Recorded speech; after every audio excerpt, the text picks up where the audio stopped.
Good morning. We're going to talk a bit about interaction or interface design processes today, and we'll have some fun later looking at some more sort of slightly unusual interface design prototypes. And the idea for today is really to start focusing on things that can help you with the design work you're going to have to do yourselves, both for your projects and also the group coursework for this course and 603 for those who are taking it. And just to highlight that for those courseworks, being in mixed reality systems or collaborative systems that are used by multiple people, that isn't really a very strict sort of design process that you follow. That's the bad news. It's not an ancient craft. It's not making buildings where there are fairly fixed disciplines. You might have to start from a very abstract point of view and gather sort of requirements and insight into what the design problem actually even is.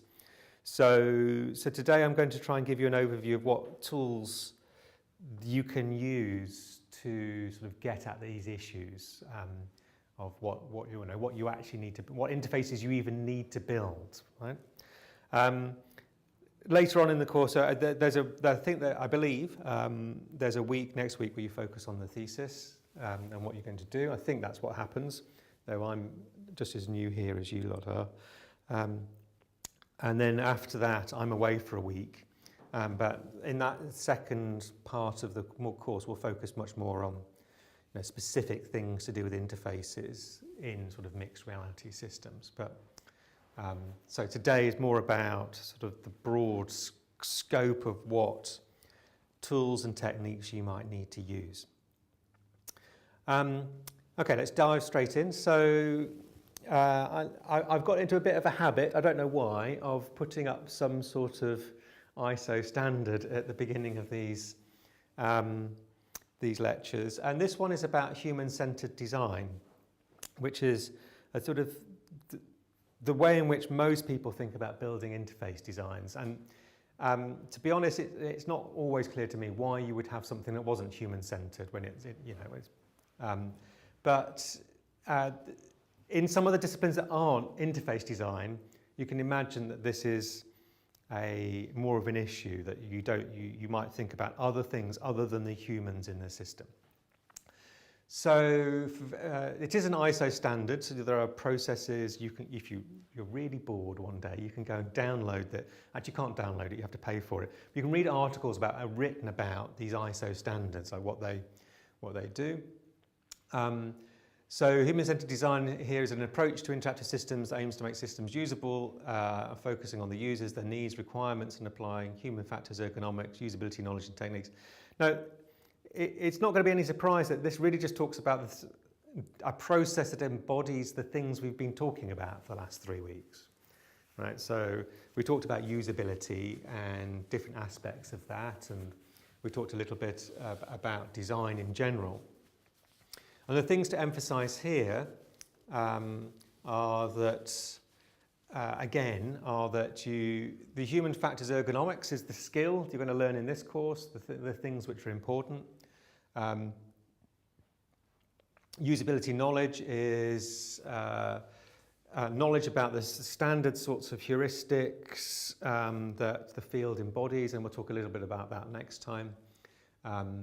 There are sort of rules of thumb for design of interactive things, right? A lot of that's related to affordances, as we talked about last week, that affordances are sort of hints about what something's going to do based on what it looks like and the user's prior knowledge. But usability knowledge is a sort of distillation of that. That's the expertise. And techniques is ways of designing things that fit those. So that's a bit of that. We talked about those processes already of design, capturing design requirements, doing design, doing evaluation, testing and prototyping and so on. Although it's not something that you need to worry about so much yet, there is this underlying thing, which I haven't emphasised too much yet, adverse effects of use on health, safety and performance. So we might think that that's sort of, if we've got a screen and a keyboard, that the sort of gross usability and safety issues are actually already solved for us. Okay, we're not going to electrocute people with our interfaces. If you build something from scratch and do your own software, do hardware engineering, and you get out a soldering iron, like some of the things you'll see in the lab. Have you all been around the Vision Lab yet? No. Okay. All right. That's a bit of an oversight. I'll make a note to tell Rob to show you around. So the lab where the students do that, the PhD students and the master's students do their experiments, has things with exposed wiring, right? So you can imagine that somebody like Greg, who's the sort of technical lead or technical assistant, has to look at those things and go, are we going to electrocute anybody whilst in this system? And the usual answer to that is no, because we're using sort of 5 volts for stuff, right, rather than mains voltages. But anyway, that's, you know, we're not doing any harm. But then certain apps, of course, they affect people over time. So if you encourage, so we looked last time, those pictures of Beat Saber, where somebody holding the control the wrong way. And you can imagine that if you're playing that game for a lot, you might get sort of repetitive stress injury. Okay, if you're playing it in that way, holding it right. So I've got RSI on my wrists from typing too much over my career, and it's been exacerbated last week for going out on a mountain bike for 2 hours downhill. So I can't grip anything at the moment. You might notice my hand shakes a bit at the moment. So you can give people strain, and this can impact their health over time, especially if you're building something they're going to use a lot. So that's everybody's concern, in the sense that if you make a game on a tablet and somebody's using their thumb all the time, you might know that your generation suffers more from repetitive stress injury in their thumbs than my generation, which has it in their wrists because of typing, right? So thumb, I can't remember what they call it, but thumb fatigue, in that you've got to strain the muscles, is a real thing. And that's exacerbated by people who make games that emphasize that. So people do think about that, and when it gets into the detail of making things for phones, you have to think about issues such as, are you going to make somebody stretch too much with their thumb all the time? And there are guidelines for that type of thing. So down here, you will find specific guidelines for safety and health. Anybody venture a guess what's the main one for virtual reality systems down here? The main thing you can get wrong if you're making a virtual reality experience? Motion sickness. Motion sickness, yeah. It's very easy to make somebody sick in a virtual reality system. I've not seen anybody trying an augmented reality system, but you could try. Don't try, right? That's not ethical. We'll have a chat about that later in the module. But motion sickness in games is a real problem. So even on desktop games, it's a problem. Some people get sick just by watching games on a screen. Right? If you give them the joystick, they might get slightly less sick. Right? But some people just don't like watching fast-moving graphics on a screen. Other people, if you read the documentation from Oculus or Vive about safety in the virtual reality system, then you'll find that they have these requirements, these guidelines about motion sickness in the games. One of which is that you're going to have to warn people if you use a joystick to move. Okay, so joysticks on the DualShock controllers from consoles is sort of ubiquitous. Everybody who plays games has got one, is probably very skilled at using it. And it seems that the most obvious thing you can do is you've got a head-mounted display on, you would use the joystick to just move yourself around by sliding and turning. But that pretty universally makes people feel ill. Okay, they don't like it, and you'll notice that almost no game does it. And the issue there is that what somebody is feeling based on what we call the proprioception, which is where they're actually standing, and their knowledge of moving is not the same as what they see. So the two are dissimilar. So simulator sickness or VR sickness is hypothesized but not proven to be the same as similar to motion sickness, which you can get if you're on an aeroplane or a boat or a car where you can't see out of the window, and then the motion makes you feel slightly ill. It's only hypothesized to be the same because obviously if you're on a boat or a car, you are actually moving. Whereas in a virtual reality system, it's sort of the opposite. You see yourself moving, but you're not actually moving. So there's a physical component of motion in sort of real vehicle sickness, which could be hypothesized to be a root cause of feeling ill. But anyway, so you have to make these, you have to take care of that. One of my favourite safety issues in, say, a mixed reality system is the cat problem. So it's not a safety for you, it's a safety for other things. So if you've got a head-mounted display on and you're looking at the world and not looking at the real world, you're looking at the virtual world, not looking at the real world. The cat problem is that if you're doing this in your living room and you own a cat, your cat is silent when it moves around, and therefore it could very easily come and stand near you and you can't see it, so you could step on it. Obviously people are more worried about children and stepping on children, but children are almost never silent. Okay, they can be, but it's unusual. So that's a safety issue which is that people are still struggling with, right? Obviously if you've got a head-mounted display on, you can't see sharp objects you might walk into, like this table corner. So that's a safety for yourself, but safety for other people is obviously another issue. And again, I'm going on too much about these things because it's a fun topic. A final anecdote. The Nintendo Wii, when it came out, it was rather unusual. It's the first wireless controller you hold in your hand and wave around. Okay, so you wave it around, and when they released that, they got into a lot of legal trouble, and I've actually met the lawyer, the head of law, for a bizarre reason, to do with a court case I was involved with about 6 years ago, where I was acting as an expert witness. And you'll notice when you turn on a Nintendo Wii, it has an explicit instruction that you must wear the wrist strap. Okay? Does anybody remember why you have to wear the wrist strap? Yeah, you can lose it, right? So Nintendo's getting sued all the time because people were playing the game and throwing the controller at their televisions, and a lot of televisions got broke. It was obviously long enough ago that Twitter wasn't such a big thing then, so it wasn't.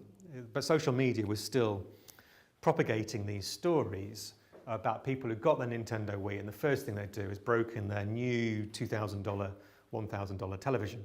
So it's a safety issue. And I said, I met the lawyer that was responsible for putting on that claim that the reason that Nintendo isn't making television manufacturers very rich is because they now explicitly have this instruction when you turn it on, is you must wear the strap. And if you don't wear the strap, then all bets are off in a legal sense, in that we disclaim responsibility. And because it's easy to put the lanyard on, they now don't have a problem. So there's a health and safety thing. If you imagine that somebody's moving their arms around, you need to think about the safety of the people around them, the safety of the objects, the safety of the cats, and so on. So when you see virtual reality installations, like installations in arcades or museums, you'll often find that they are surrounded, they're almost in like a little padded cell, so they can't hit each other. Because I've been in a VR system with my son, who's 9, and he's punched me. We've both had head-mounted displays on. We were in a museum, and we were supposed to be about this far apart. But you tell a 9-year-old not to wander around, and it's hard for him to understand. And he came over, and we were being pterodactyls, and he punched me, right? So, and they had set it up so that they thought they were trying to avoid this issue by making it look like the other pterodactyls and so on were too far away to actually interact with. But that was the problem, is that he couldn't see where I was anymore. So that's a design issue. Come up with a good solution for that, and actually you can sell that in the sense that if you come up with a good solution, you can write papers or blog articles about it, and people will pay attention, because it is a problem in deploying real virtual reality systems. Okay, right, so enough monologuing about that. So the design is a process, right? So we're going to look at some process diagrams, right? The overall strategy should be that you try and cover as much of the potential design space as possible to enable a good solution. And I think Adrian's shown you this picture, which is, if you think about, has he shown you this picture where you've got a huge set of design solutions for a problem? Say you've been told to make a mixed reality tourist guide, like you may well be asked to do. And there's something over here which is an app you download onto a phone, and there's something over here which is a sort of website that can load on an app and so on. And it's very easy to start designing a better and better app. But it's not the solution to the problem. A better solution to the problem is somewhere over here. And that's just a standard sort of problem when you have no route to the solution, right? So there isn't a way to sort of have an app and keep designing it and then end up with a VR app experience, for example. You just have to try lots of different things by trying to sample. So if you've done any statistics or machine learning, the way in which you find this solution is you try and start at least somewhere near it by looking at lots of solutions. And that's so you start here, and then you do some sort of design optimization, sometimes called hill climbing if you're into numerical optimization, where you try and find create a better solution. But the main thing to start off with is cover a lot of possible solutions. You've got to try and respond to all constraints, respect conventions and opinions, and finish in a reasonable amount of time. And the last one I put in because I've been in design conversations, but it's just haven't finished. They've been exploring designs and coming up with them, but not fixing on one. So, and then making big changes very late in the process, which are very expensive. In that they had to pay me a lot more money to fix it. So it's good for me, but not good for the overall budget of the design exercise. And then other times, say when we did the drift table, what I showed you last week or the week before, there was a they had done a lot of design. And then basically their desired design relied on somebody being able to implement something specific. So they had a great design. And if you read that paper and look at all the other, they published a little book about it as well, which unfortunately is quite hard to get hold of. I have a copy, but it's in my office in London. They had lots of designs for tables, lots of ideas about what it would look like, but then the actual thing they fixated on was a real risk. The actual design they came up with, this small little porthole floating over the country. It was great, but it was a design which then was very hard to implement. So they were at the point of giving up and trying to do something else with the design because they got to funnel down a particular route. Okay, and the next thing to say then is that every sort of design, oh, there's a slide missing, sort of every, there's a lot of different models for how this might progress. So there's, coming up is a book which basically has as many design processes as there are sort of design consultancies in the world. And sometimes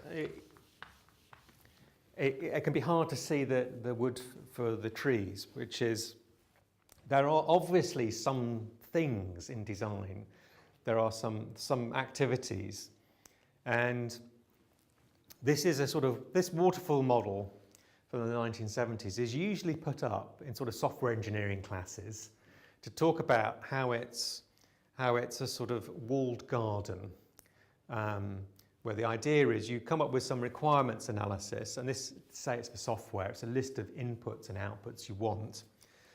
And then you do a design which gives you some diagrams about the software and how it's going to interact and so on.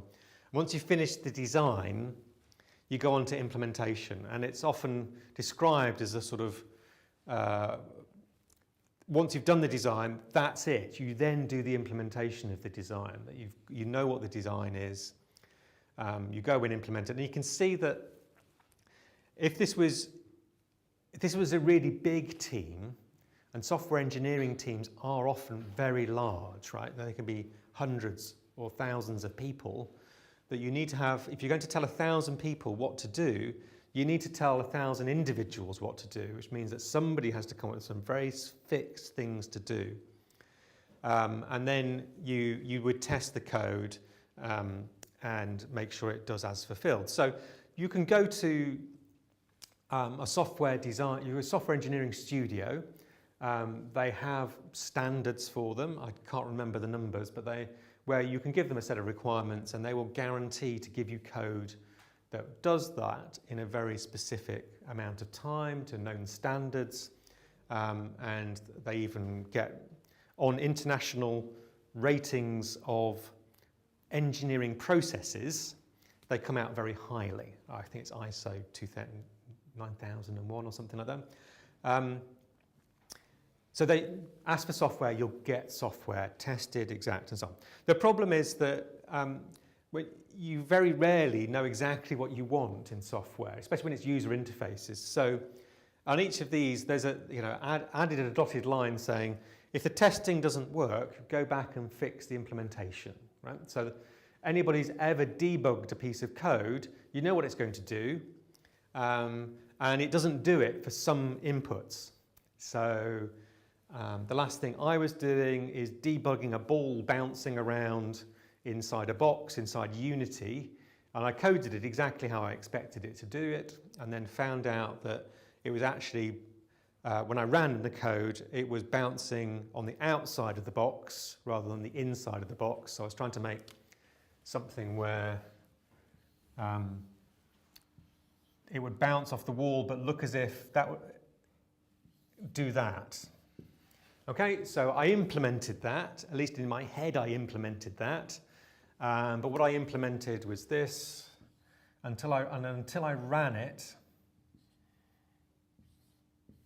I had no idea what I'd done, right? So the testing of that, I had to see it to understand that I hadn't compensated for the ball having a radius, and so I'd only tested if the centre of the ball was inside the box, not if the whole ball was inside the box. Now that's really easy to fix. It took me approximately 10 seconds to fix it, because I knew what this did. It's cheat, you just make the box bigger, right? Because I've done it, done similar things in the past, right? So, but until I tested it, I hadn't gone right. So there's almost no cases where you actually get code testing, and if you write a piece of code and then test it and it works first time, you feel very pleased, because it almost never happens. But then there can be things wrong with the implementation. So you implement it and figure out actually there's some cases which are uncovered. So for example, if I had done this And then the person had asked for, can you do the same thing, but can you do it in a pentagon? The answer would have been no, because of the way the code worked. The code doesn't do anything apart from boxes, because obviously I implemented it the cheapest way I possibly could, which is based on the knowledge that it's a box. And actually moving to a pentagon is actually a big change, because it involves a completely different algorithm for collision detection. So obviously, me being the designer, there's no request for pentagons, but there could be. If you designed it and then somebody came up with a level design which didn't fit this assumption that everything is made out of boxes, then you'd have a problem. And then, of course, then there can be problems with the design, which is the client then asks for has a requirement that you didn't know about. So that can be so. In some senses, in some areas of process engineering, you want to just go down these thick arrows, and that's what you're going to get. So if you're designing, say, a machine for a factory, there are very well engineered processes for making sure you don't make any mistakes. But there is always feedback back up this loop. So, but that's okay. I mean, it's a sort of standard engineering. It's usually put up there to have a bit of a kick at and just point out what the flaws are with that system. It is sort of assumes that these are very distinct boxes as well, and that's not helpful. Right. And then you get something like this, more refined models. You get something like this spiral model, which is sort of design as a sort of elaboration process. So what happens is you start up, the reason for it being an expanding spiral is it's sort of suggesting that it gets more sophisticated and larger as it goes around the outside. There's just more detail, there's more testing, there's more knowledge. And it's saying that to start off with, you should fix on a very sort of small set of problems in the design. So this is, again, is software, but interface design is underneath it software. And here you can see that there's a little controversy in this diagram, which is where you start, which is you've got requirements, and then you do sort of risk analysis, and you come up with a prototype. And then you come up with software requirements and development plans and so on. So this is all within the sort of design stage to start off with. You're thinking about the requirements, doing an analysis of risk, which here is alternatives, identify what types of thing you need in the system. And then you keep going, right? So you validate requirements, develop a plan, and then you do more coding, prototypes, and so on. So the idea is really that it gets more elaborate, the design, as you increase, as you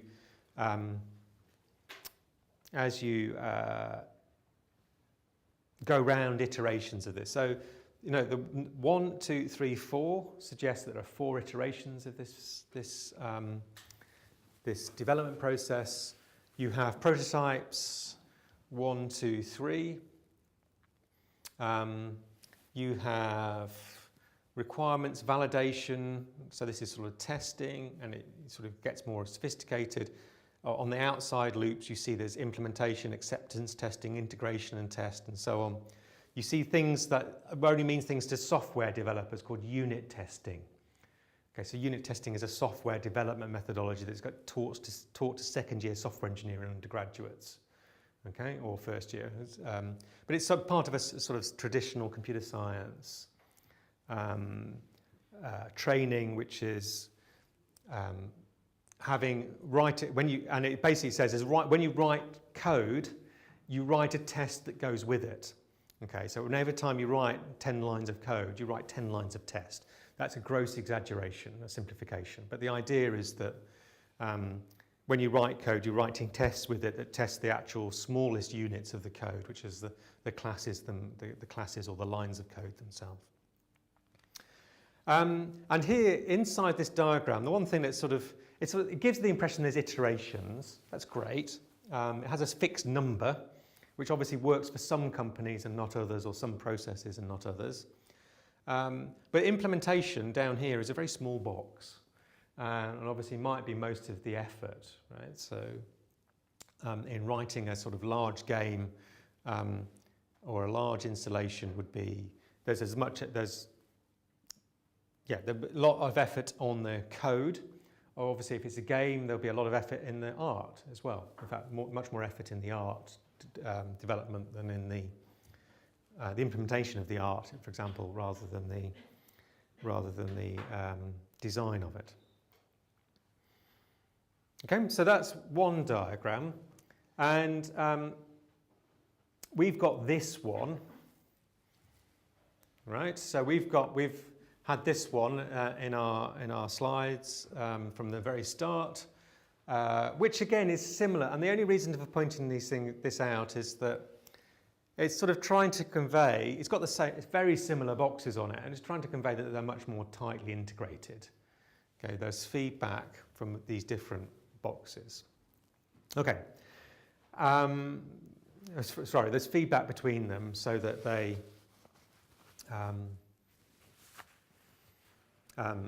there's more crossover. That's what we want to say. That there's, you might from a test or evaluate, get feedback really to the needs. And so one of the things you'll see about human-centered design or sort of modern software engineering is get to something you can test as soon as you can, because you'll learn more about the problem.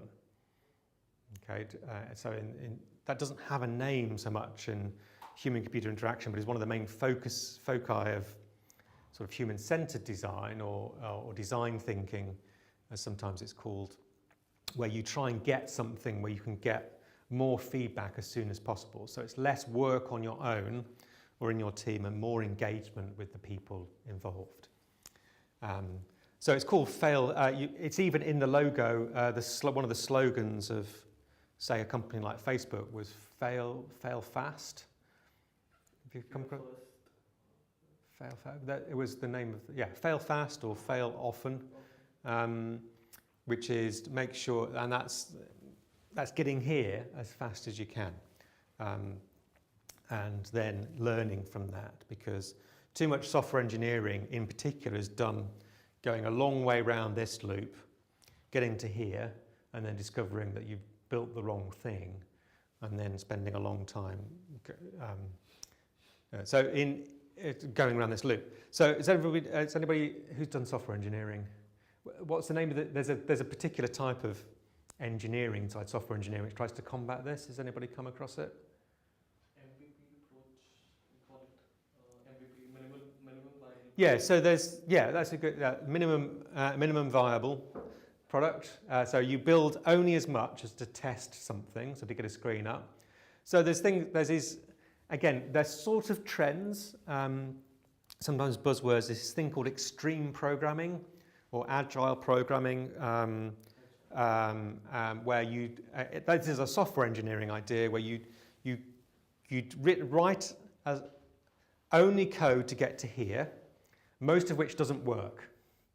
Right? So if you're going to write a game, you make a game, right? You only spend a week doing it, and you get something out here which you can go and test with people.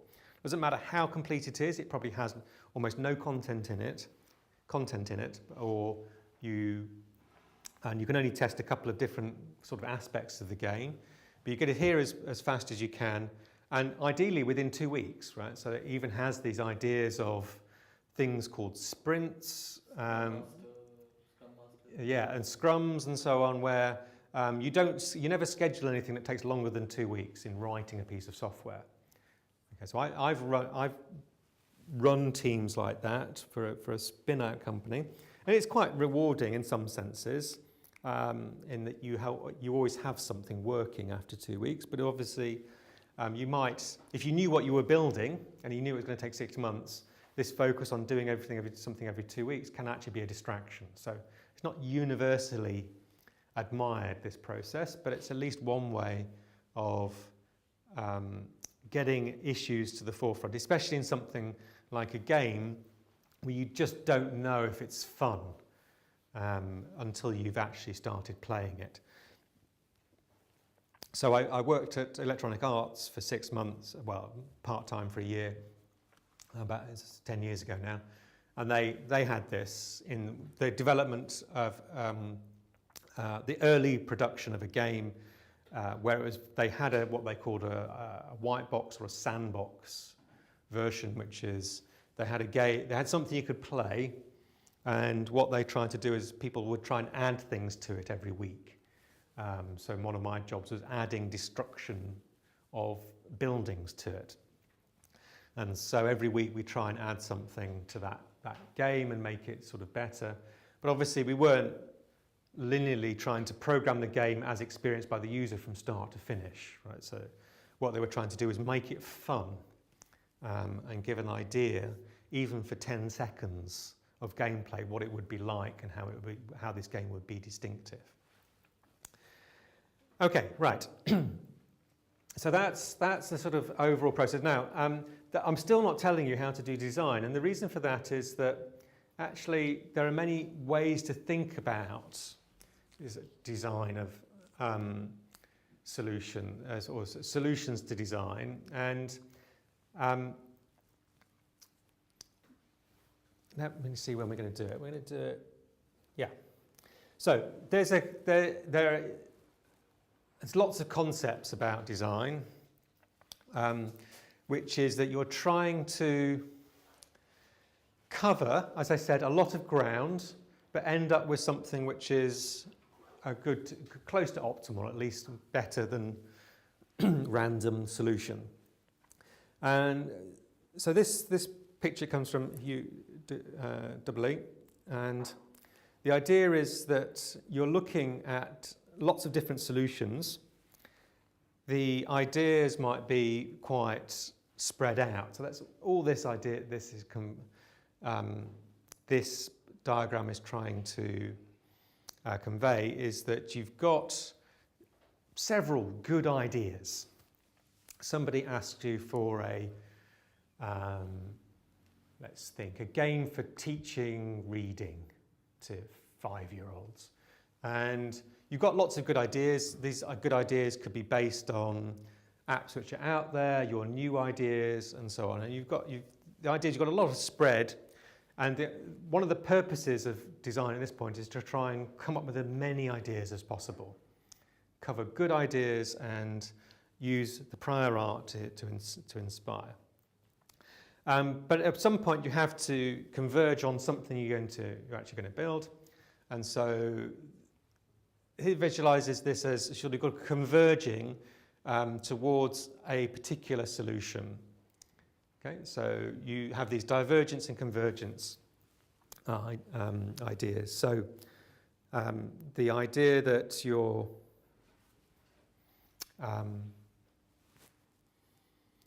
taking one of these, for example, say this idea, and elaborating it. Okay, so you've got lots of ideas, then you have to get good at one of them and really go through the issues of that one. But the next phase might be to then sort of diversify it again. So you have to think about alternatives.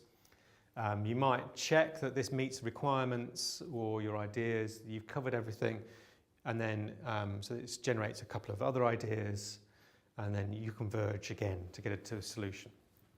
Okay, so there are loads of these diagrams, right? So here's another one that basically says you've got a lot of concepts, you keep throwing them out, so we'll do a little bit of this in a minute. You've got lots of concepts, then you sort of throw ones out that don't work, then you add some, then you throw them out. And you can imagine this is sometimes, when you've got a lot of ideas, it's just, that's rubbish, that won't work. So you can't have a reading app that involves the kids actually reading text and replying, for example. They can't read. So it's going to have to be audio based or visually to start off with. You add new ideas, reduce them until you end up with a particular concept selected. But this sort of misses out the idea that these dots are sort of getting more detailed. They're getting much more specification. Okay, so having said that, so we've got all these diagrams that suggest that there are needs, design, prototyping and evaluation. So before the break, we'll try something, which is, and you'll need some post-it notes for this. So if you just take a small stack and then pass them around. What types of artifact or thing might you have at each stage? So I'm going to draw this diagram on the board, and then so we'll just stick them up, and and then we'll do this for a bit and then have a break. So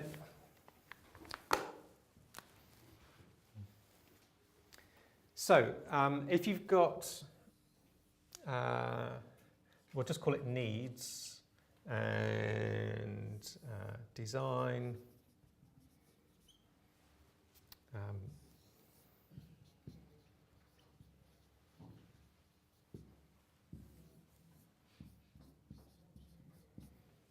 Okay, and essentially there are arrows everywhere.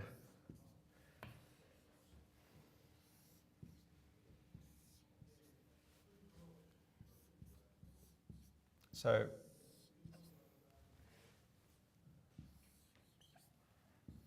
okay. So what I'd like you to do is to write on post-it note, and we'll just stick them on the board, and I think I'll just take them whenever you've written one. Artifacts, things that get created during the design of a user interface. Okay, so to give you the obvious one, there are, if I can have a post-it note from somebody. There you go. Thank you. And I've left my small pens in there. Right. So there's paper prototypes, right? So as Adrian mentioned, paper prototypes. Okay. So what I'm looking for is things like this. You know, you've got a paper prototype. You might have something written, drawn, or said, which would fit somewhere on this diagram. Okay.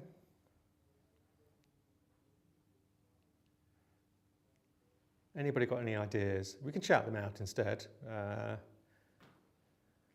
Like needs, we can have BRD documents that we get from companies, or questionnaires, interviews from users. Sure. Stuff like that. Great. Yeah, write it down. You've got interviews. So you've got written requirements of some sort. So that's two. It's interviews and sort of written requirements. What else? Role playing. Role playing. Where does that go? Probably design. I'm going to put it on. Is there a put it? Can I put it sort of design and role playing? They sort of go together. You test because you might have a role play. There's a word there's a particular word we're looking for here, but it's involved, which I'll come back to if nobody knows it. You're going to play a role which is which somebody's going to use your interface, and you might use that in testing later on. Yeah. Other types of thing. Yeah, you got one down here. I'll go down here first. Yeah, no. Sketch, great. Yeah. So we're going to do a session on sketching because I have a whole I have a whole 16-year-old qualification in art. So I'm terrible at sketching, but it is incredibly important for design. So that it is one of those key skills that you'll eventually develop if you do user interface design. You end up drawing on a whiteboard a lot. Wireframes. So wireframes are sort of closer to implementation than paper prototypes. And if Adrian hasn't told you, I would tell you that there are wireframing tools out there, things like Balsamic and so on, that can actually output code. So you sketch on the screen and then it will actually give you code which you can test on a computer. And once you've tested it, you can go and use it afterwards, right? So there are companies that sell toolkits to user interface designers, where the user interface designer is much happier drawing on a screen, laying out their user interface, and it'll output code, which then, a lot of code actually, which then somebody just fills in some necessary little details on. Okay, other things that go on this diagram. Yeah. Just, yeah, field studies. Yeah, so that's, we don't have an arrow this way, but that's, you go and study something in the field.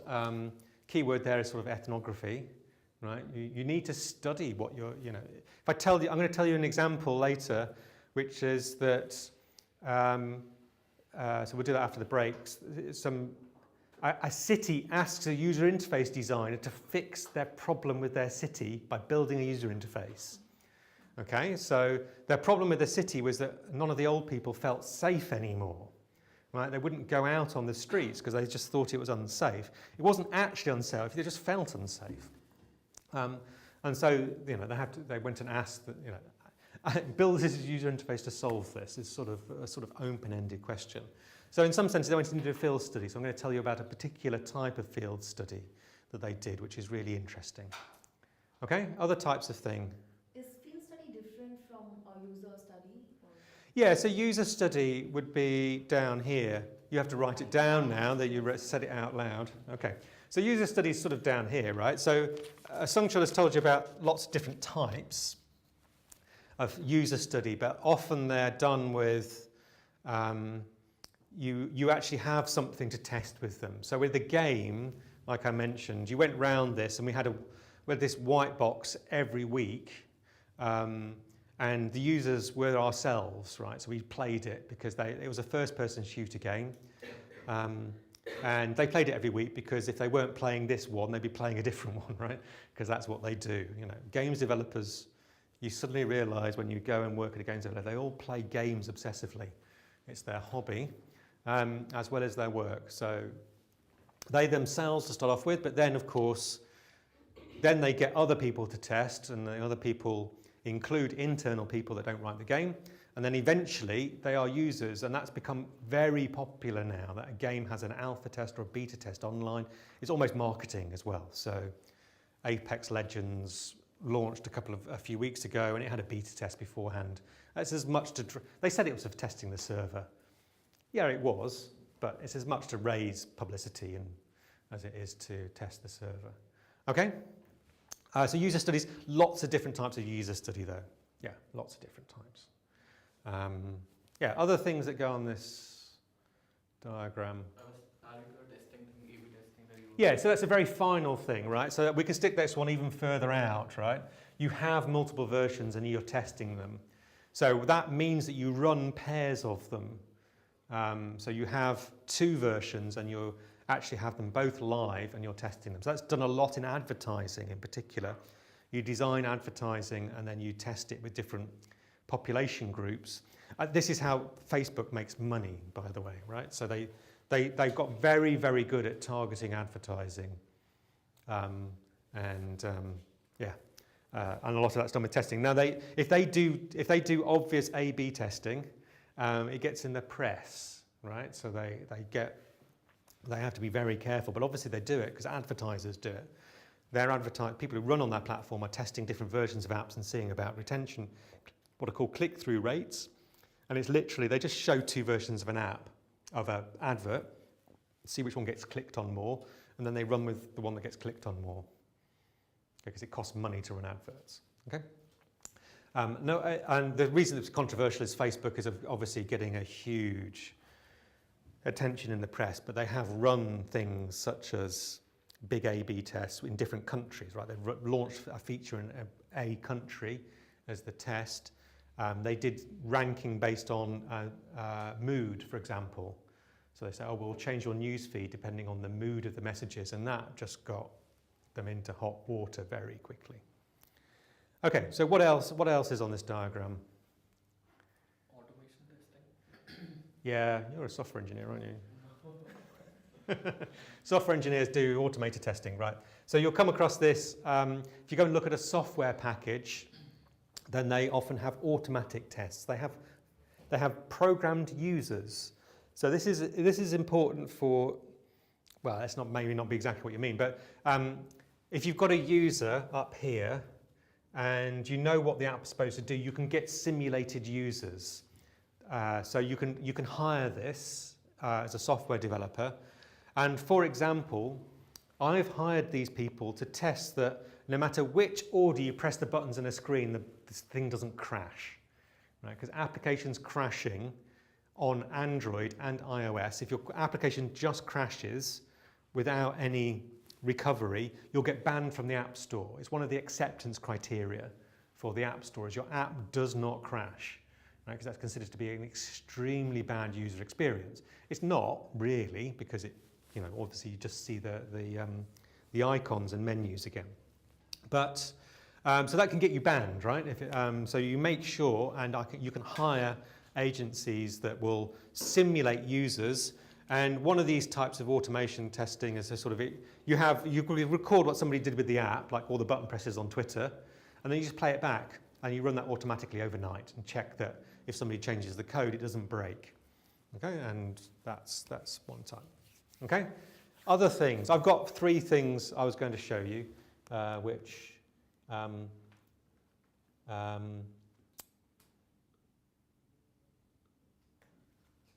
I'm trying to scroll through the bottom without giving it away to you lot, right? Other things.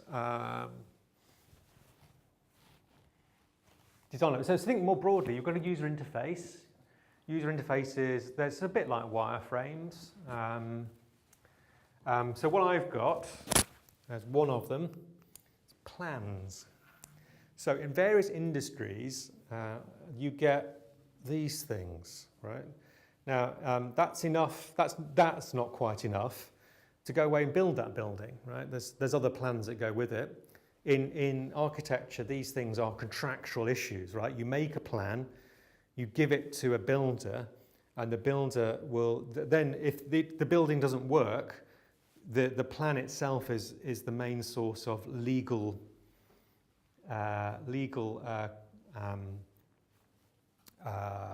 argument. Right. So if you built this wall and then the client decides they don't want it, the builder can obviously charge more money for taking it away, right? But if they built it accidentally, the builder has to do it. Okay, the builder has to pay, and actually that's so. These plans. This one is quite evolved because it's got, I think these are numbers of particular window types.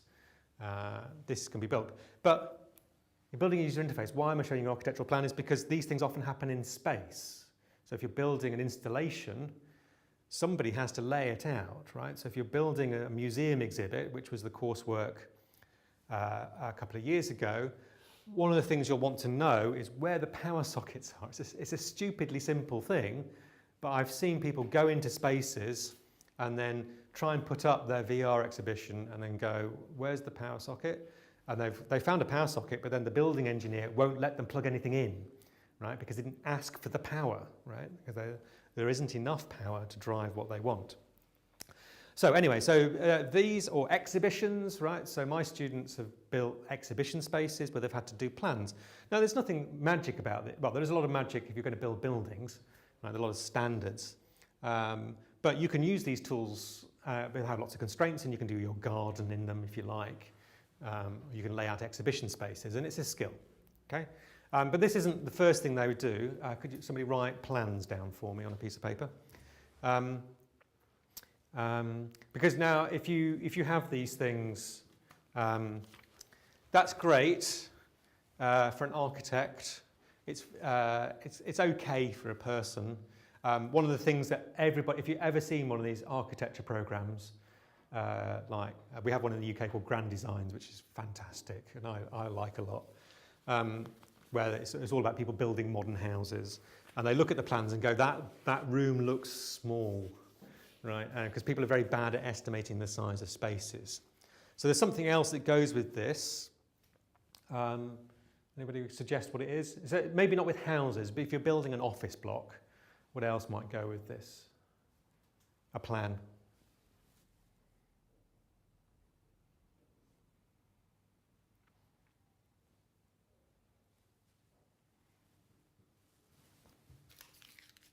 You do get them with, especially if it's a new house.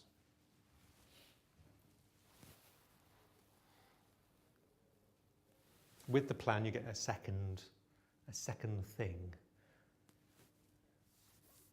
Any ideas? 3D or blue. Yeah, 3D. You get a 3D model. You get a 3D model, but you get a pre-visualization. You get a sort of artist's rendering of it. And the interesting thing with that is that it's got no contractual obligations whatsoever, because it's very hard to make 3D models of buildings. So you might get what I call pre-visualization or artist rendering of it. And that would be down sort of here. It would be part of the design stage. Can somebody write it up for me? Yeah. So it's down at the design stage. Actually, we'll put it up here. Artist rendering, because you might, once you've rendered it, you can get an idea. So we had one of these. We moved building in London, in my department, 12 years ago. And so we had plans, we had very detailed plans, because we had to lay out offices, we had to lay out lab spaces. We had to say where we wanted doors and sockets and so on. We also had 3D renderings of the building, and they were controversial in that the architect would guarantee nothing about them, right? Because it was an idea, it's quite a famous architect. And this was just the look of the building. It wasn't any guarantee that actually when it was finished it would look exactly like that. It was just a visual sort of impression of what it would look like. And that architect now has this style across lots of buildings. This was one of the first buildings of that type.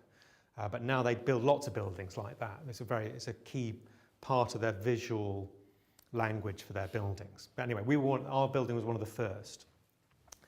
Okay, what else? More on the designer side. What might a designer sort of, you've got interviews, needs, what comes up here? Sort of more things, which more to do with needs than the specific design that you've got. Questionnaires. Yeah, questionnaires, interviews, but that's a sort of verbal. Let's get some more visual stuff. Observation. Sorry? Observation. User observation. Yeah, user observation. Yeah, you have to write it up now. We're going to. Yes, just observing people. That's definitely different, because it's sort of. There's a very famous, for example, study of air traffic controllers done by a couple of people, remote colleagues in London. I forgot the name, but they observe people doing air traffic control. And it's quite famous, the paper, because they were managing the aircraft by passing pieces of paper between consoles. So they had electronic consoles showing the radar of where the planes were. But when they actually handed off a plane saying, it's now in your airspace, they would literally take a piece of paper called a flight strip, physically hand the piece of paper to the other person. And that person would have to hold the piece of paper and then slot it into their console. And this was very, very hard to replace electronically, because the physical act of handing to something was a great user interface, because it's a very specific handover, because you literally hand over something. And getting that obviously they don't use flight strips anymore, but when I was a PhD student, one of my colleagues as a PhD student was trying to come up with a 3D model. He was trying to make a 3D flight simulator, air traffic control system, and trying to deal with the flight strips, right? What would happen? So he was trying to make air traffic control not more efficient, because it was efficient, it was effective at what it did. It was just to make it less stressful, so to make it less cognitive load to land aeroplanes. Okay, so I've got one here, because we should probably take a break for a bit. Mood boards, P-interest. So these are specific tools that people use in design, in user interfaces. Does anybody want to guess? This was a mood board, visual reference, concept art for what? You want to? If I cover up that, you won't get any hints. Any ideas what it was for?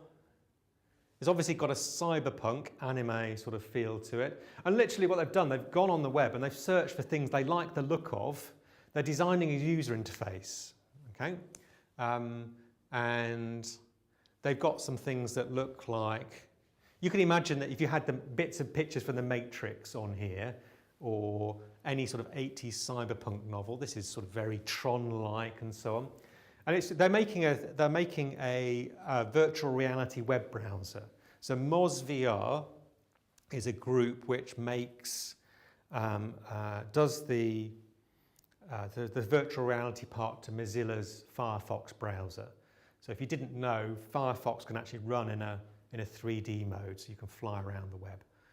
And they're doing lots of experiments. But the idea here is just, and this is obviously used a lot more in film and fashion and visual design, but it's obviously, when you're going to implement a user interface, you need to know what it's going to look like, right? You need to have a visual design, and that's where they started, and that's from somebody called Josh Carpenter.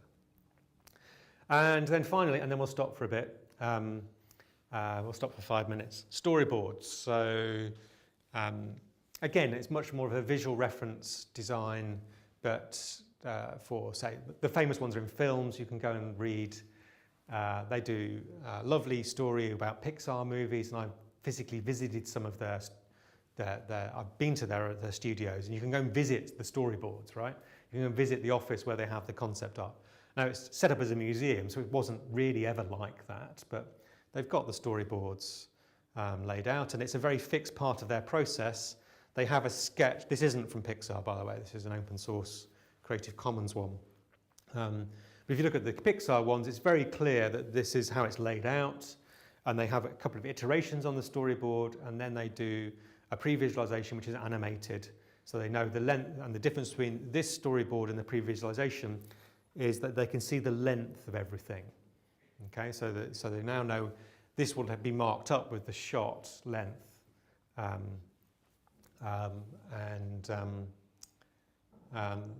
marked up with the shot length, how many seconds it takes, and that's the director deciding how long should that take. But then they would actually make a pre-visualization, and then if more people look at it as go, that takes too long, that's too short, or obviously quite a common one is that the whole thing is too long and they need to lose something. So can they make it faster, or get rid of some of these shots and still have the main emotional and contextual messages? Okay, so that's one, and there's that might go down here. You can sort of start to that's just getting down implementation, I would say, for a movie. Thank you very much. So mood boards would go up here, but storyboard that's up there, and storyboards might go further down. Okay, and I've got one more because it's something again that I've seen written. Is a script. Sorry, I did say there was only one more, but here's a second one. Here's a script. So it's a written out sequence of instructions for this case is a sort of mock TV script.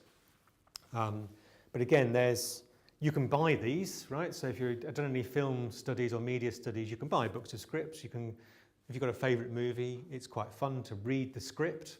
And the script will come in several versions. And again, these are sort of the design iterations. It'll come with these instructions, like what they said, but a very basic script or a blocking script will have the instructions to the actors. Mary gets up and walks out. And I've done did a little bit of work in a TV studio once, and then you'd see versions of this that you get this is the master copy for the studio in a TV studio. Everybody then has their own version, which is then marked up with lots of other things. You should not lose this, right? So you get marked up, and if anybody playing an orchestra or a band, obviously you get a music score. The music score is the start. When you play it, it gets written on all the time. You're saying, what to do at different points or things to remember. So all of these are sort of more linear, sort of time-based descriptions. And you might have one of these for a user interface, right? So we'll look at something later. Okay, right, so script is getting more down towards here, I think. It's more of a sort of idea about how it's going to work, and then you might test a script with role-playing, for example. So you can imagine that in a game, especially one with lots of dialogue, there will be a script. There'll be a script that's for recording, but also there'll be basic scripts that sort of outline the different stages and so on. Okay, right, we'll take a break for 5 minutes. And then if anybody's got any more post-it notes or want to write any more, you can stick them at the front and I'll stick them up on the board and mention them briefly before we restart. So let's start again at 1:15.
sketch, and then it finds the closest chair in the database of 10,000 chairs that matches the sketch.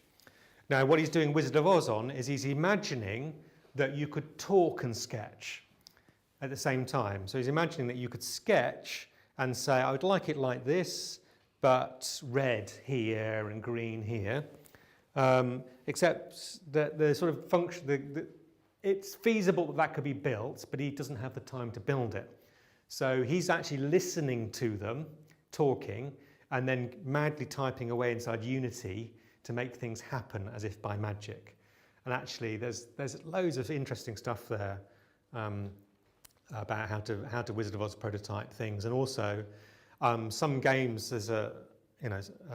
Some games, online games, are sort of Wizard of Oz when they're running, right? So there's people in there with special powers that can change the way that things change, and they're sort of wizards inside the game. They used to literally be called wizards in certain types of online games like multi-user dungeons and so on. Okay, last one. Data analysis. Yes, very good. Yeah. You do A/B testing, you're going to get analysis of, you can get data out and then change your design, especially if you're doing something that's more ergonomics. So, for example, if you wanted a very, very straightforward application project for VR at the moment, it's make a faster keyboard inside VR, given the controllers we have, right? Because somebody's shown now, there was a series of social media posts over the weekend saying that VR is terrible because you couldn't type very fast, which is true. You can't type very fast. That doesn't mean VR is terrible. It just means that we can build a better, we should get a better keyboard for VR systems, because it's not clear if anybody's built that there's a good comparison yet to a keyboard, to a physical keyboard. Okay, right, so that's enough of that for the moment. These are the types of thing you might generate. I'm going to talk a little bit about tactics for generating them. So the key thing is that you might use any of these. Right? These are the things that you might use in user interface design. All of these are sort of valid. You just need to choose when you start which ones are going to help you most. And actually, by reading through other design studies, that's when you'll find out. There are tools to help you do this. There are lots of tools. So processes for generation, user-centered design, immersion and domain. If you want to build a better game, you hire a games player, right? You don't hire somebody who says that they want to design games. You hire somebody that's played a lot of them, right? It's the one thing you can go tell your parents later on, or if you're a kid. So you want to build games, you've got to play them, right? There are tools to help you design sort of rendering sketches and so on, and keywords, right? So there's just, between here and here, we're sort of missing sort of just ideas, sort of simple ideas, like brainstorm. Has everybody done brainstorming? Right, so you just, but this is sort of brainstorming, right? So that's why we're doing it, is to come up with things. You literally stick them on whiteboards. You can read books about how to do brainstorm effectively. Right? There's a book on it which one of my MSc students read. I forgot what it called, the book now, and he went away and implemented it. He basically said, I want to make an augmented reality brainstorming tool that's like a whiteboard, except you don't have to be in the same room. Okay, it's a cool application. He got a great mark for his project, because it really was the case that you could write on a post-it note on a phone and then stick it to the wall. Virtually, obviously there was a marker on the wall that you could tell where it was, and then if you're on a HoloLens, you could also do the same thing. Okay, so he spent the vast majority of his time trying to make a HoloLens talk to a phone in his project, but the idea was it's just post-it notes, right? So it's the same thing, everybody knows what to do, except you see two sets, you see virtual ones and real ones. Okay, so that was the thing he didn't get to implement. It was far too ambitious. For a one master's project, which is if you had a physical one, it would capture it and put it in the augmented reality. So if you took it away, it would still be there. Okay? A photo would do the same thing, right? So what happens when these people make these boards is somebody usually photographs them. I've done this recently for a new building, right? Post-it notes at the very first stage of what do we want in our new building for a computer science department. you can imagine that one of the key things about brainstorming is no idea is bad, right? So when you read about how to run these things, there are no bad ideas in brainstorming. It's just getting up there, and the idea of the post-it notes is to make them non-attributional, so you don't know who did it. And so there was when we did our building, there was a surprising number of these post-it notes said bar on them. So the one thing that most people wanted in the computer science department was a bar on the top floor with a nice view. To balance that, there was a lot of them that said museum as well, because a sort of public space as well. So there's lots of those tools out there. There are books on how to do it, and I've read an interesting article about how they do it inside one of the advertising agencies in London. Right, so a very high impact advertising agency, how they do brainstorming, right, and how it's staged over several days. Then your development, sketching out, creating a more detailed. You can take paper prototypes, test them, do user studies, and you go around the loop again. So there is a loop here. As soon as you have something, you could go and ask the users again. You could go and test it yourselves. You could pretend to be users. Then there's critiques, which is essential to art and design skill, right? If you're an undergraduate doing art and design, things related to art and design, you will stick up designs, and then the whole class will sit there and go, this is good, this is bad, right? And that's the experts, right? That's the critique. So engineers are terrible at that, right? So in our engineering school, we have struggled with that. How to teach people how to make positive critique, what to do, when to do it, how to do it, right? You can imagine with software, it's quite hard to critique, though there is this thing in software, which you may have heard of, called pair programming, right? Has anybody come across this? So pair programming, right, there's two people. If you're writing a piece of code, you type away, everybody's imagination of, mental model of programming is it's a solitary activity where you type. But pair programming is literally two people, one with the keyboard typing away, and the other person go, did you really mean to type that? So effectively critiquing the code on the fly as they do it. So it'd be like watching a painter and say, did you really? So it could be, obviously, it's, with programming and typing, it's a sort of, you got that variable name wrong or so on. So it's very expensive, obviously, you have two programmers with one keyboard, but it's something that is suggested to be done. And then there's pre-testing, which is not testing with users, but going through, and I've already mentioned this, called cognitive walkthrough. If you have an idea about what the task is, so you've got some documentation about what it is you want them to do, then you can sort of, as soon as you've got a paper prototype or some other sketch of the interface, you can imagine going through it, saying what would happen here with this system. Okay, so some key tools for doing this. There are many tools. There are websites that are built to help you do design. There's this one I forgot to pick up my book, but there's a book on my desk which I'll leave over by the sofa. It's just called Game Development Toolkit, which is it's basically a list of, you're building a game, here's the things you need to do, here's the things you need to write, here's how to do it, here's the things you need to think about. And it's not the same book, but there's this website called Gamestorming, which is basically brainstorming for games. And this is a game called Friend or Foe, where the idea is that you try and get all the stakeholders, and we'll come into what that means in a second, and try and put them in sort of organizational hierarchy, so that you're just trying to map out who it is that's going to be involved, that's got anything to do with your game, any interest in it whatsoever, and who's making all the decisions, right? So you can try and target the design at the right set of people. And then in design, this is quite old now. These are the EDO method cards, and it's almost like they're sort of just ideas, right?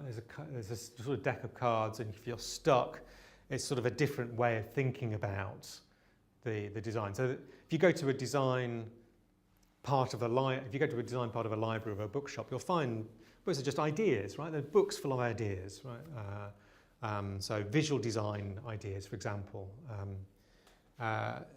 other people's ideas to sort of take ideas from or elaborate on. And this one is this is one of several which is for user interface design. So here's some ideas that you could use. So they're physical cards. I couldn't find anywhere to buy them because I wanted to get a deck. I've used them in the past. I've used them with clients actually. But there are modern ones, and there are variants on this you can print out if you like. So again, these are tools which you can look at, and this would be a tool more from an experienced designer as something to bring out and use with the design team to sort of get an idea for how to move forward with the design, or what to get at the idea. What is the key problem we're trying to identify? Okay, so getting started then, people have mentioned these types of things. You need to identify things such as the actors, users, service providers, owners, producers. So who is it that's if you've got a user interface, people think about it as a static thing with a user, and you interact with that user interface. Okay, that's the very basic thing, but obviously somebody has to create and service that user interface. So if it's an app, for example, what happens if you find a bug? What's the relationship with Apple or Google when you deploy it? Because they have standards. Okay, so when you can't just release an app for a phone, you have to adhere to standards. And I mentioned the one about crashing. If your application crashes when Apple's testing it, it'll just get rejected, right? You have to then appeal back and get it put on. You've got somebody who's owning the game, they'll have an objective, right? So somebody's got an objective, maybe to make money. And you've got producers, the people that are deciding what content goes on there. So it could be, there's all sorts of people here.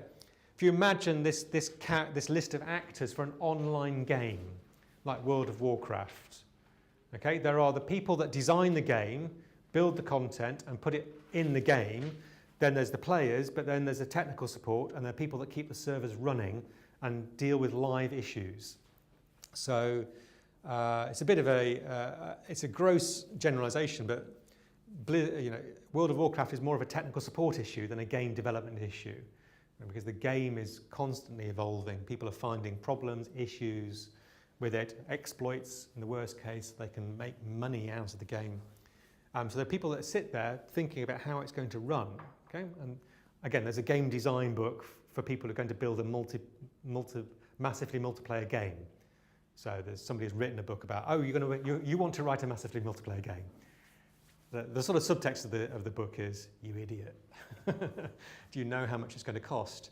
But then there's lots of interesting ideas. These are the things you're going to have to plan for, right? And you have to plan for launch. Okay, so you're going to have to plan for who's going to be online when you turn the game on, right? How is it going to work? Who's going to deal with all the technical support? What happens if you get 1 million users on the first day? What happens if you get 10 million users? Okay, so when Pokemon Go launched, it was a sort of massive failure because millions of people played it, and then millions of people had it in denial of service, and it wasn't a lot of fun for the first few months. There wasn't a lot to do. People got bored of it very quickly. But no, 3 years, is it 3 years, 2.5 years down the line, that game is actually now quite good. Okay, it's actually now pretty decent game if you just start playing it. It wasn't when it was a very social thing to start off with. You need to know things like context, place, user history, user knowledge. What will they know about? Where is it going to be? And what you're going to know. So a very obvious thing about place is if you're going to install it in a public place, you're going to have different interface devices. Okay, so everybody's hopefully seen these. If you go to a museum, you don't find mice and keyboard like these ones. There are companies that will sell you a nice steel keyboard and a trackball. Okay, because a mouse will just get ripped off the wall. Steel keyboards are designed to survive children jumping on them and leaning on them and so on. You need to know task, what are they intending to do. You need to know the systems. So these are the actual pieces of the interface, be it user-owned, situated, like physically installed in a place or online. What are you designing for? And then common tools to get started are personas, use case diagrams, interviews with potential users, and we've covered some of those. I'll just talk a little bit very briefly about personas and use case diagrams. So personas I think Adrian might have mentioned, has he mentioned personas? No, okay, so a persona is a sort of set of fictional users. This is a small number, and they're sort of caricatures, or sometimes called pen sketches, of people that are going to use your interface. These are the people you're designing for. So obviously, if you're going to design a kids game, you need to have some experience with kids, babysitting them, or you may have kids. That Tocker Kitchen Monsters game we played, it's a very specific persona of the user in mind. But there are two, right? There is the 5-year-old kid or 3-year-old kid who's playing it, and there is their parent who's going to watch them playing it and decide it's an okay game. Okay, so there are more than one actor in that system, and so the fictional users will include a pen sketch of somebody who's 5 or 3 or 7. Okay, there's a lot of variety there already. And therefore what they're going to be able to do. They can help with the conceptualization of service, but also be the subject of a walkthrough or critique. So when it comes to here, like Wizard of Oz role-playing, you can role-play your persona, because it's very tempting to play yourself. Like, I recognise that button, okay, I recognise that, but would a 7-year-old recognise that? And that's the source of loads of funny videos online. People have TVs like this, kid walks up to it and immediately swipes it, okay, because that's how screens change these days, right? So there's lots of videos of kids swiping screens and thinking things are broken. So if it's not a touch screen, you should probably make it untouchable, like out of reach or something like that. You can then walk through or critique it. Would he or she understand this type of interface? Would he or she like it? And other questions about that. So when you're doing the tourist application, if you're going to do the iLive one, and Rob's not here, otherwise we were going to have a bit of discussion about that. The role playing, your persona should fit not you, but what the iSites project is about. There are lots of tourists, many of them on the gap year. They've got a certain amount of money.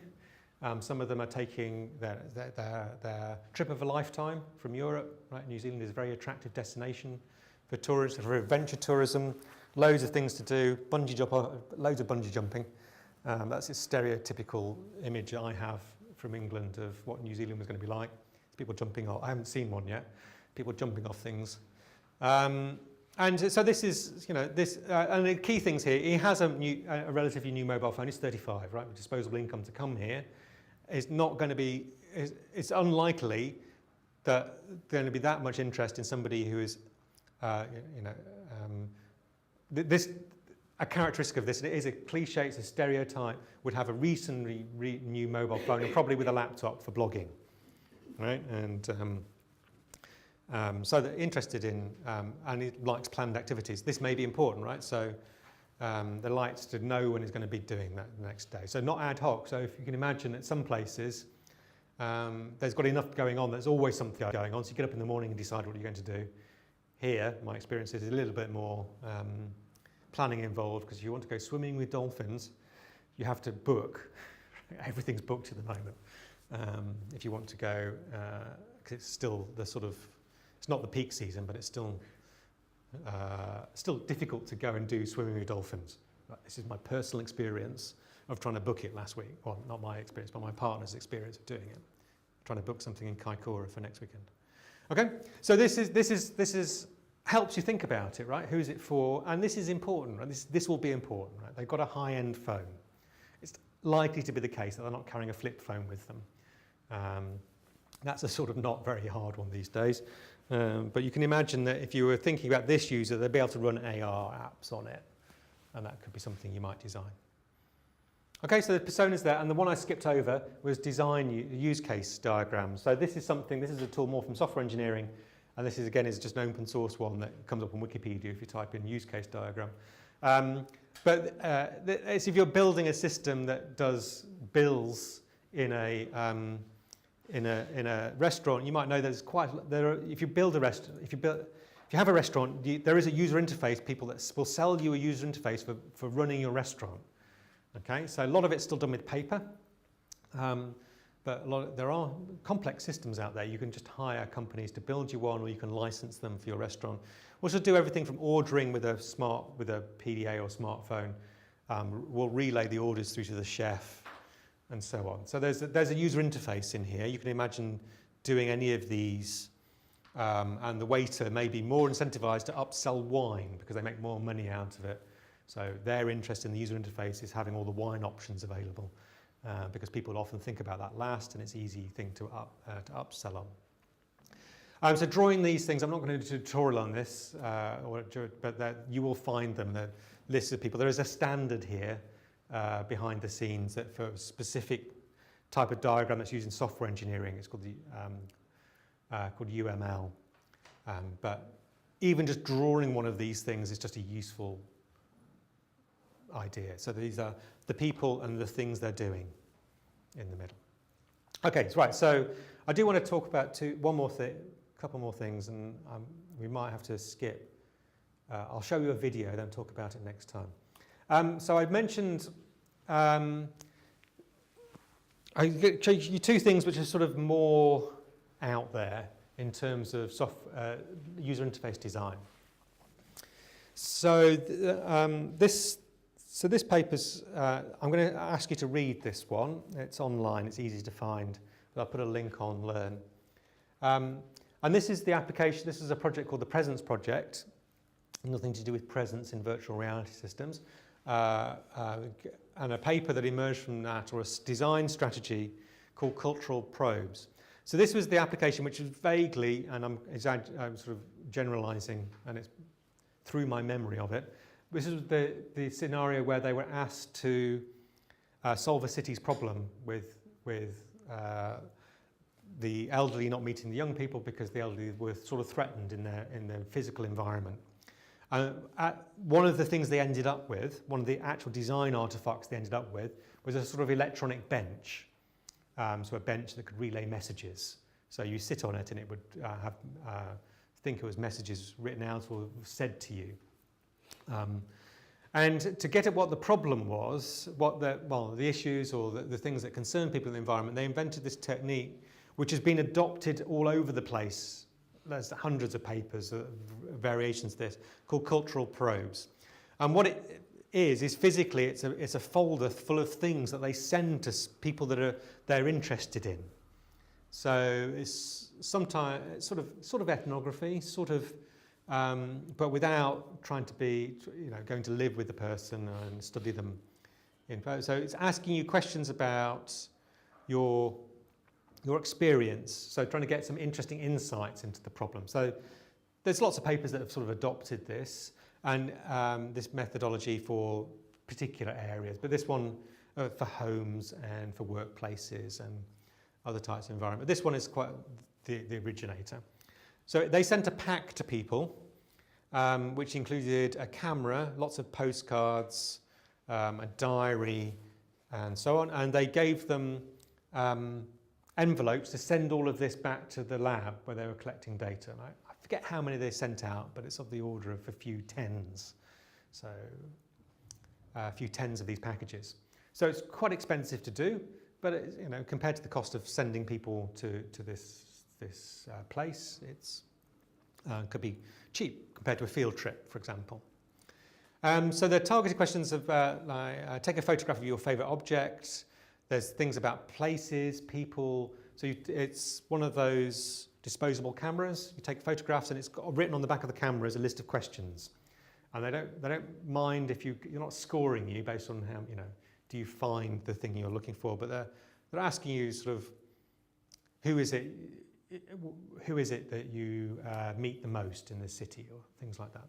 They're designed to provoke reactions or suggestions from people. There's a map in there. This one's about a physical place. So they ask people to make a map and then mark it up with things and ask them things such as where did they go or where do they used to meet their friends before the place was redeveloped, for example. So they bring that in, and that's really just right up here, right? It's an alternative to interviews. If you don't know what the issues are, you could go and ask people, what is it why don't you go out in the city? Okay, but you're going to get a very particular type of question because you're a remote person that's come in, and one of the aspects of doing interviews or field studies is sometimes people hate to be observed, and they don't want to be watched and their ideas tracked. So it's a bit of this is quite remote in some senses, in that you're trying to get these design ideas at a distance. So anyway, so I recommend that to you. I'm not sure if it's directly applicable to tourists. They're easy to interview because they're hanging around the city, right?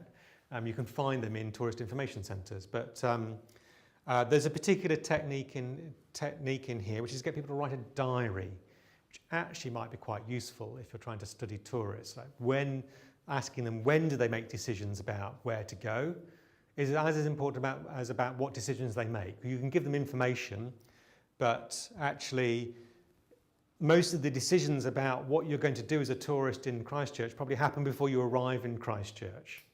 Okay, there are big books of suggestions, things to do. The main challenge the city has is actually people then do the things in the book, and there are lots of other things to do. And this is the particular problem they have in London at the moment, is all the tourists do the same things. Okay, and they're trying to get people to spread out by giving them more information about alternatives. Right, if you come to London, everybody wants to go to the Tower of London. I can thoroughly recommend going to the Tower of London. It's good fun. I've been twice. And I live near London. But if everybody goes, then there's not enough capacity anymore for everybody to go to the Tower of London. So they're trying to specialise people to sort of, oh, you're interested in sports. Well, why not go to the Olympic Park? Why not go in Wembley, right? And go to these places rather than those places. So that's the problem. That's part of the problem is that people are reading the book and then doing the things in the book. It's sort of like a tick list, and that's a challenge for tourist information services. Okay, so there's diaries in that thing. Is something to think about. Getting somebody to fill something in, or log of what they did, or something like that. You may have a friend coming to visit you, for example. If you were to design a tourist service, trying to capture when they made decisions, I think is actually going to help you a lot. Okay, right, I'm a bit stuck because I've got a 10-minute video, and then so that's one thing, right? So I've got a technique to recommend to you. So something, if you're designing a tourist service or a mixed reality system, something I think you should do, right? Or I strongly recommend amongst this set of techniques, there's a sort of design technique. Could somebody write trajectories on a Post-it note, and also cultural probes on a Post-it note, and then I'll stick them up here. Steve Benford is a colleague of mine. We've collaborated in the past on some projects. He's at the Mixed Reality Lab at the University of Nottingham. And he wrote this book called Trajectories. You don't need to know any more about trajectories than I'm going to tell you. But he's got some case studies and some papers about it which are worth reading. So this book is called Performing Mixed Realities, but it introduces this specific technique called trajectories, which is an approach to designing mixed reality experiences. So what I'm afraid I'm going to do is show you the video of one of the things he's done, and then we'll have to start talking about it next time, which is actually in a few weeks from now. I'll give you the slides anyway, because I've done my usual thing about talking too much. But I'll show you the video, and this is an experience, a mixed reality experience called Uncle Roy All Around You. And if it's playing and we can hear it. So this experience was built it's a mixed reality experience in London as a theatre piece, okay? From a group called Blast Theory and the University of Nottingham. And that's my bit, that's UCL's bit. It's a bit bizarre, but we helped build one of the installations in this, myself and a PhD student called Danny Namias, who now works at Apple. He may or may not be doing augmented reality. I'm trying to remember if there's audio at this point.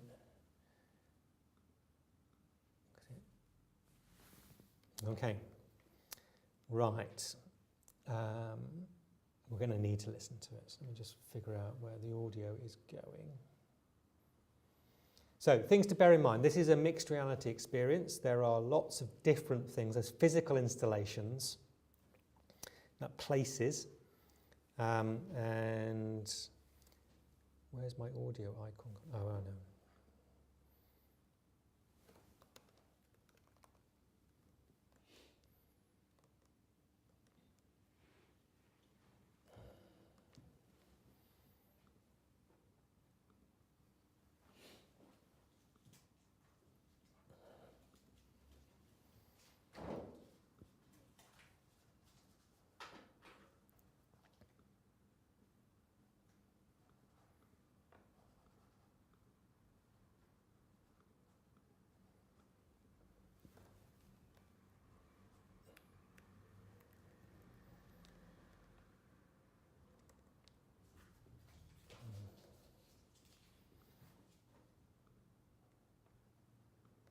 Let's just try the video.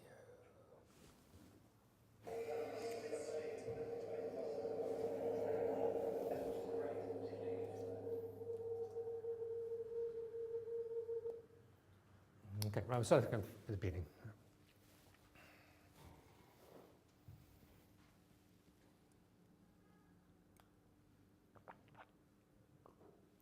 So this is, it's actually a projection map set of post-it notes. The thing we did is projection mapped on a model of the city onto post-it notes. So those post-it notes were supposed to actually be a 3D model of the local area. Nobody got it. Uncle Royal Around You is a game which sets online players alongside players on the streets of the city. Equipped with a handheld computer, street players are sent out into the city in search of Uncle Roy. Online players explore a virtual model of the same area of the city. They can follow the progress of street players and communicate with them via audio and text messages. Each street player has only 60 minutes to find Uncle Roy. Online players can uncover the location of Uncle Roy's office and so guide street players to their destination.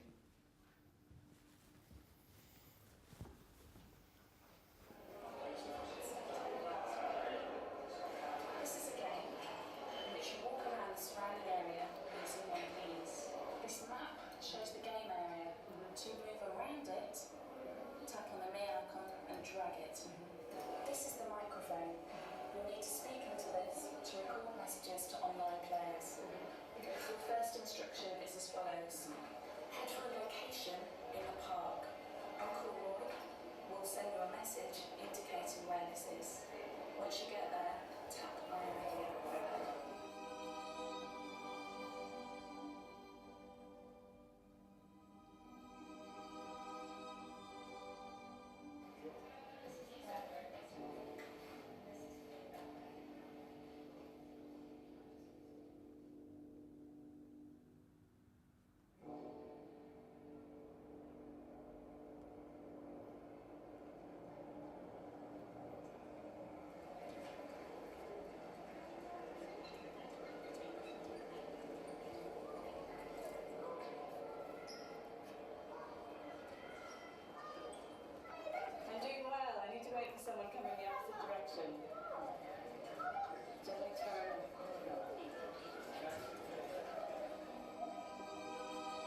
like to ask you a few questions, and I'd appreciate it if you would answer the questions as honestly as possible.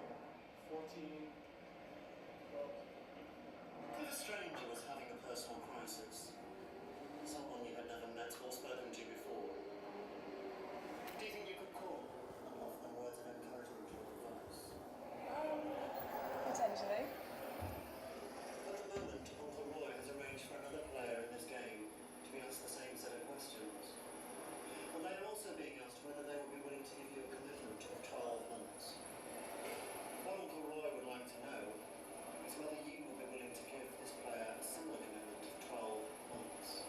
Sure. In that case, I'd like to take a telephone call from you, if I may. Please. 07 Yeah. 436 Yeah. 305. Thank you.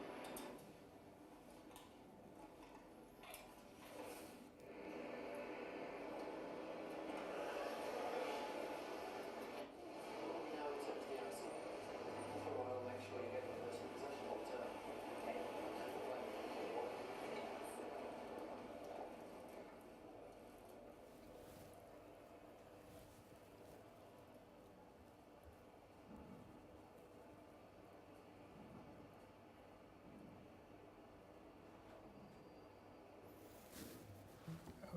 Okay, all right. So we won't watch the credits. I recommend watching. There's huge amounts of stuff going on there. And your first question is probably how on earth could you even run that these days? So it's Blast Theory are a well-known UK art sort of art collective. A lot of the stuff they do is designed to be challenging, right? So the physical players have to go into a building which is anonymous and then getting into a car which is anonymous in the middle of London. So they're taking a lot on trust, and that's one of the things that Blast Theory themselves are interested in, is trust between strangers and in the city. Now, if you could do that these days, we don't know. I mean, it would be arguable if that would be ethical. It's 16 years ago now. Actually, I hadn't realised it quite so long ago. But the key thing there is that you can imagine that these types of interaction between people that are online and the PDA are sort of now pervasive. So that was done with a Hewlett-Packard PDA because smartphones weren't a thing. But you could run the same thing these days with a smartphone, and you've got online guidance, people in places, the PDA relaxed to being in different places. And so all these things are easy to implement. What we're going to talk about next time and what you can read about, so I'll send you one of the papers about this to read as well in preparation for discussion next time, is that the trajectory concept is that lots of things, that the person doing that experience, and it's very common amongst mixed reality experience, will not have the same experience as other people. So that's a really key thing. They might miss something, they might need advice, they might need to be told what to do. And so when you have any sort of mixed reality experience, AR experience, that's a big concern, right? And that's dealing with the fact that people will have personally different experiences is actually one of the most the most difficult things about mixed reality design. You can design it like a story. So I've seen lots of people will give audio guides to people as they walk around the city with a smartphone. That sounds easy to implement.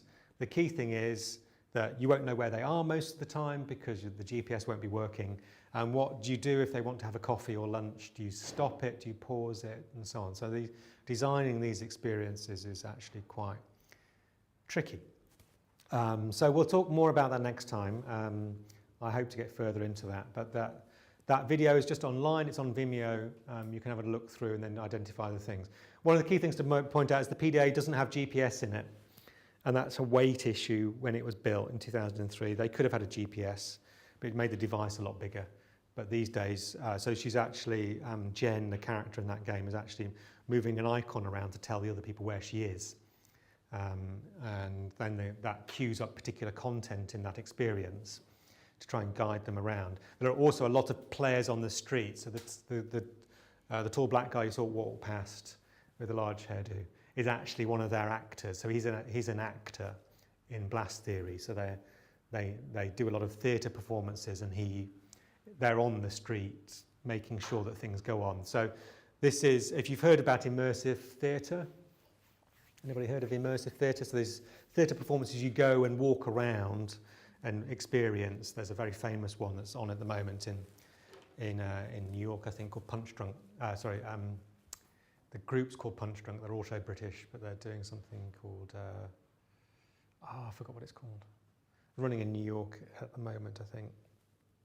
Anyway, so it became a trend in theatre over the last 20 years. And again, Blast Series is one of the groups that use technology to bootstrap their activity in that area. They actually make theatre pieces that use very little technology these days. But they're interesting, and you should have a look. There's another game, if you're interested in this area, there's another game they implemented called Can You See Me Now, which is similar, but less sophisticated technology. Okay, right, we'll stop for today. As usual, I didn't get all the way through what I wanted to tell you. I wanted to talk more about trajectories, because it is actually a technique. It's got some pictures in it. So there are things you can go away and do. So exercise, as an exercise for you to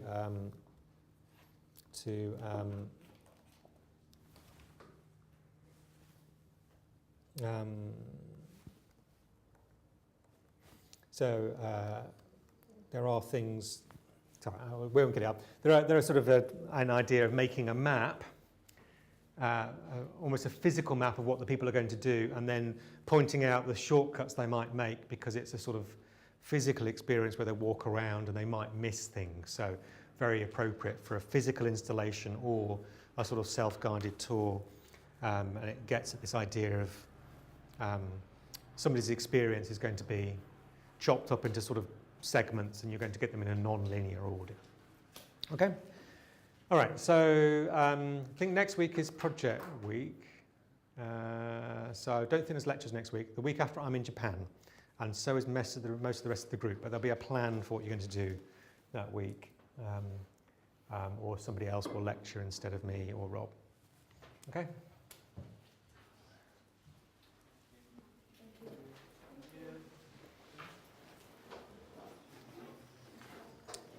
It's traditional with brainstorming. We take a photograph.